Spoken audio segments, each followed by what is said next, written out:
Baik, bismillahirrahmanirrahim. Assalamualaikum warahmatullahi wabarakatuh.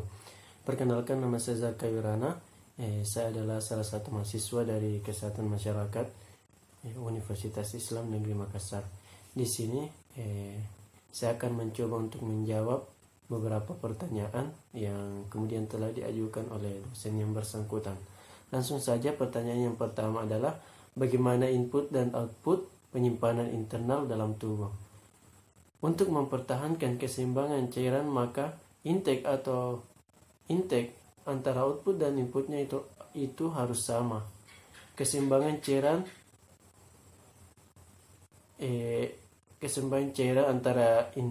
antara intake, input dan outputnya itu harus sama. Intake dan inputnya bisa berasal dari makanan, minuman, metabolik, sedangkan outputnya itu berasal dari tubuh yang mengeluarkan keringat, urin, dan lain sebagainya dari feces.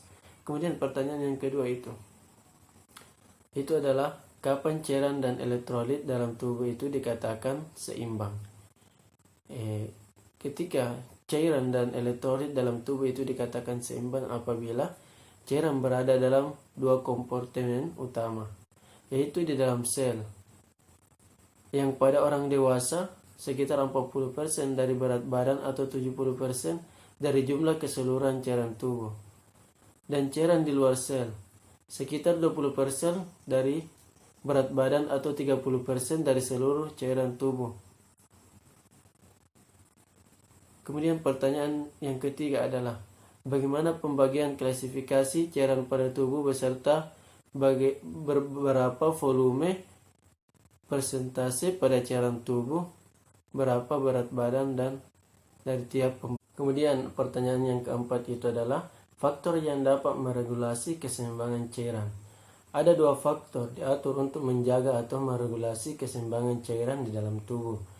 Yang pertama itu volume ECF harus diatur secara ketat untuk membantu menjaga tekanan darah.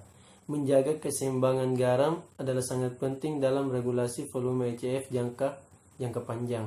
Kemudian yang kedua adalah osmolaritas ECF harus diatur secara ketat untuk mencegah pembengkakan atau penyusutan sel. Menjaga keseimbangan air adalah sangat penting dalam mengukur osmolaritas ECF. Kemudian pertanyaan selanjutnya adalah kapan pH di dalam darah itu dikatakan seimbang. Kadar asam basa pH dalam darah diukur dengan skala pH dari 1 sampai dengan 14. Kadar pH darah normal atau seimbang berkisar antara 7,35 sampai 7,45. Darah seseorang dinilai terlalu asam bila pH kurang dari 7,35. Kemudian pertanyaan selanjutnya adalah bagaimana ketidakseimbangan asam basa di dalam tubuh yang dapat mengakibatkan seseorang itu meninggal. Gangguan keseimbangan asam basa terjadi akibat tekanan parsial karbon dioksida dan serum bikarbonat yang menyebabkan perubahan pH untuk mengukur derajat atau tingkat keasaman, seperti asidosis respiratorik yang disebabkan oleh kondisi hiperkapnia atau peningkatan tekanan PCO2 karena hipoventilasi atau pernapasan dengan frekuensi lambat. Kemudian pertanyaan selanjutnya adalah kapan dikatakan asidosis dan alkalisis berkaitan dengan ekskresi hidrogen HCO3 dan pH urin. Ada 4 macam kategori keseimbangan asam dan basa, yaitu yang pertama asidosis respiratori disebabkan oleh retensi CO2 akibat hipoventilasi, pembentukan H2CO3 meningkat dan disosiasi asam ini akan meningkatkan konsentrasi ion H. Kemudian yang kedua adalah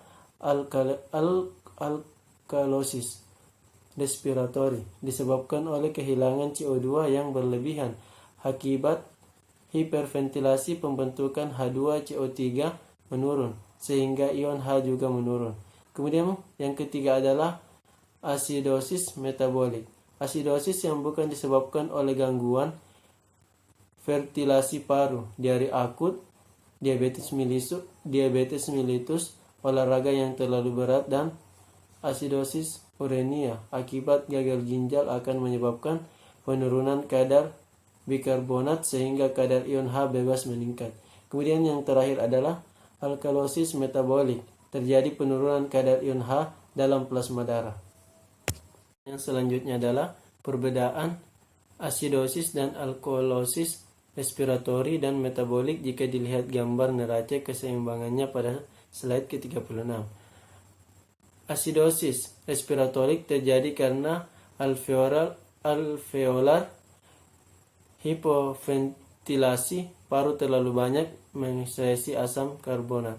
Kondisi alkalosis respiratorik sangat singkat sehingga ginjal tidak mempunyai waktu untuk mengkomposasinya, dan ketika pH meningkat di dalam darah, CSF dan ICF secara akut. Excitability membran juga akan meningkat sehingga menyebabkan simptom neurologis seperti kebingungan dan lainnya. Jika pH meningkat cukup tajam, maka akan terjadi depresi sistem saraf pusat. Pada asidosis metabolik, hal ini terjadi karena peningkatan asam metabolik atau penurunan basa, sehingga ginjal tidak mampu mengekskresi cukup asam metabolik yang berakumulasi dalam darah atau banyak bikarbonat yang keluar dari tubuh secara langsung melalui diare. pH yang rendah menstimulasi komoreseptor sehingga respirasi mengkomposasi dengan hiperventilasi. Kemudian membuang asam karbonat dari tubuh. Jika tidak berhasil, maka asidosis metabolik dapat menurunkan kesadaran. Sedangkan neraca itu sendiri terjadi pada peningkatan PCO2 dan menghasilkan peningkatan keasaman di dalam darah dan menurunkan pH dalam tubuh. Ini pertanyaan selanjutnya adalah mencari dalil Al-Quran ataupun hadis yang berkaitan dengan cairan. Kemudian di sini ada konsep keseimbangan air cairan yang memiliki peran penting bagi sel dalam melakukan setiap aktivitas kehidupan dapat ditafakuri dari firman Allah Subhanahu wa taala dalam Al-Qur'an surat Al-Anbiya ayat 30. Yang artinya, dan apakah orang-orang kafir tidak mengetahui bahwa langit dan bumi keduanya dahulu menyatu, kemudian kami pisahkan antara keduanya, dan kami jadikan dari air segala sesuatu yang hidup, maka mengapa mereka tidak beriman? Yang selanjutnya adalah dalam kehidupan sehari-hari, kategori makanan, minuman, cairan tubuh, dan lain-lain yang termasuk kategori asam, basa, dan normal.